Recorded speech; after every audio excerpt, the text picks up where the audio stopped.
عبادات کے معاملے میں نماز کا معاملہ باقی تمام عبادات سے مختلف بھی ہے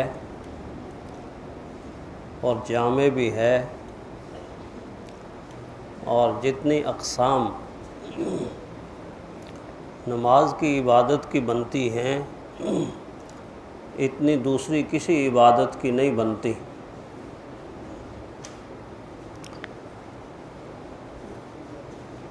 حج کی عبادت ہے تو حج صرف 3 قسم کا ہے، ایک حج افراد ہے، حج قران ہے، یہ حج تمتع ہے، بس یہ 3 قسم کا حج ہے۔ جب آپ روزے کو دیکھیں گے تو روزہ 2 قسم کا ہی تقریباً بنتا ہے، ایک فرض روزے جو میں اور آپ اس مہینے میں رکھ رہے، اور اس کے علاوہ نفل روزے ہیں، بس یہ 2 قسمیں بنتی ہیں، الا یہ کہ کوئی منت مان لے میرا یہ کام ہو جائے تو میں اتنے روزے رکھوں گا، بس یہی اقسام ہے۔ اسی طرح دیگر عبادات بھی ایسے ہی، لیکن نماز کو جب آپ حضور صلی اللہ علیہ وسلم کی مبارک زندگی میں دیکھیں گے تو اس کی اقسام 30 سے بھی اوپر بن جاتی ہیں، 30 سے بھی اوپر بن جاتی ہیں۔ 5 نمازیں تو وہ ہیں جو ہم فرض کی صورت میں ادا کرتے ہیں، فجر ہے، ظہر ہے، عصر ہے، مغرب ہے، عشاء ہے۔ اس کے ساتھ دیکھیے کہ جمعۃ المبارک کی نماز ہے، سال میں عید الفطر کی نماز ہے، عید الاضحیٰ کی نماز ہے، پھر ہم میں سے اہل ایمان میں سے کوئی انتقال کرتا ہے تو نماز جنازہ ہے، پھر نماز وتر الگ سے ایک نماز ہے جس کو ہم عشاء کے ساتھ جوڑ کر پڑھتے ہیں اپنی آسانی کے لیے کہ کہیں یہ رہ نہ جائے، وگرنہ حضور صلی اللہ علیہ وسلم تہجد کے ساتھ نماز وتر ادا کیا کرتے تھے، ہمارے لیے آسانی کر دی کہ ہم عشاء کی نماز کے ساتھ ہی نماز وتر بھی پڑھتے ہیں۔ 11ویں نماز تحیۃ الوضو ہے، وضو کی نماز نفلی نماز ہے۔ 12ویں نماز تحیۃ المسجد ہے نفلی نمازوں میں۔ 13ویں نماز صلاۃ الاشراق ہے، پھر اس کے بعد 14ویں نماز صلاۃ الضحیٰ یعنی چاشت کی نماز جسے ہم کہتے ہیں۔ اسی طرح مغرب کے بعد 6 نفل ہیں، صلاۃ الاوابین ہے، صلاۃ السفر الگ ہے اور صلاۃ المسافر الگ ہے۔ مسافر کی نماز عام نماز سے مختلف ہے۔ پھر صلاۃ الحاجت ہے، صلاۃ الشکر ہے، صلاۃ التوبہ ہے، اور صلاۃ عند القتل ہے، یعنی کسی کو اگر پھانسی کی سزا مل جائے تو بعض دفعہ غیر مسلم لوگ مسلمانوں کو سزا دیتے تھے تو آخری عمل پوچھتے تھے، تو مسلمان کی خواہش یہ ہوتی تھی کہ انتقال سے پہلے شہادت سے پہلے 2 نفل پڑھ لیے جائے، نماز پڑھ لی جائے۔ آپ دیکھ لیجئے کتنے آرزو، خوبصورت آرزو۔ اسی طرح صلاۃ الاستخارہ ہے، ایک نماز نفلی نمازوں میں صلاۃ التسبیح ہے، پھر صلاۃ الاستسقاء ہے، بارش جب بند ہو جاتی ہے تو مسلمان نفل ادا کر کے اللہ سے بارش مانگتے ہیں۔ اسی طرح صلاۃ الکسوف ہے، سورج کو گرہن لگ جاتا ہے مسلمان نماز پڑھتے ہیں۔ صلاۃ الخسوف ہے، چاند کو گرہن لگ جاتا ہے مسلمان نماز پڑھتے ہیں۔ اسی طرح صلاۃ اللیل بہت فضیلت والی نماز جس کو ہم نماز تہجد کہتے ہیں۔ پھر صلاۃ التراویح جو ابھی رمضان میں آپ ادا فرما رہے ہیں۔ اسی طرح صلاۃ الخوف ہے، جنگ کے عالم میں جو نماز پڑھی جاتی ہے وہ نماز۔ پھر صلاۃ المریض، مریض کے احکامات الگ بن جاتے ہیں، وہ کیسے نماز پڑھتا ہے۔ اور یہ تقریباً 30 سے اوپر نماز کی قسمیں بن جاتی ہیں۔ کوئی آدمی یہ کہتا ہے میرا یہ کام ہو جائے، منت مان لیتا ہے میں 10 نفل پڑھوں گا۔ بعض لوگ نفلوں میں منت میں مبالغہ آرائی کر دیتے ہیں، اس وقت جذبات میں کہتے ہیں میں 100 نفل پڑھوں گا میں 1000 نفل پڑھوں گا۔ تو جب پڑھنے پڑتے ہیں تو ظاہر ہے کہ 1000 نفل پڑھنے کو آسان تو نہیں ہے، تو بعد میں پوچھتے ہیں اب کیا کریں، تو اب پڑھنی پڑے گی۔ بظاہر تو یہ نفل نماز تھی، لیکن منت مان کر اس کو واجب کر دیا، یہ واجب کے درجے میں جا پہنچی، اب پڑھنی پڑے گی۔ تو آپ دیکھیے کہ نماز کی عبادت کا میدان کتنا وسیع ہے۔ اور پھر حضور صلی اللہ علیہ وسلم نے ان تمام نمازوں کو ادا بھی فرمایا اور ان کی الگ الگ فضیلت بتائی۔ جس طرح میں نے کہا تحیۃ الوضو، یہ نماز ہماری زندگیوں سے اکثر کی زندگیوں سے نکل چکی ہے۔ حالانکہ صحابہ جب بھی وضو فرماتے تھے تو وقت اگر مکروہ نہ ہو، 3 وقت مکروہ ہوتے ہیں، ایک سورج طلوع ہو رہا ہو، ایک جس کو ہم زوال کا وقت کہتے ہیں، ایک غروب ہوتے ہوتے نفل نماز نہیں پڑھی جاتی۔ ان 3 اوقات میں سے اگر کوئی وقت نہ ہو تو صحابہ ضرور تحیۃ الوضو پڑھتے تھے۔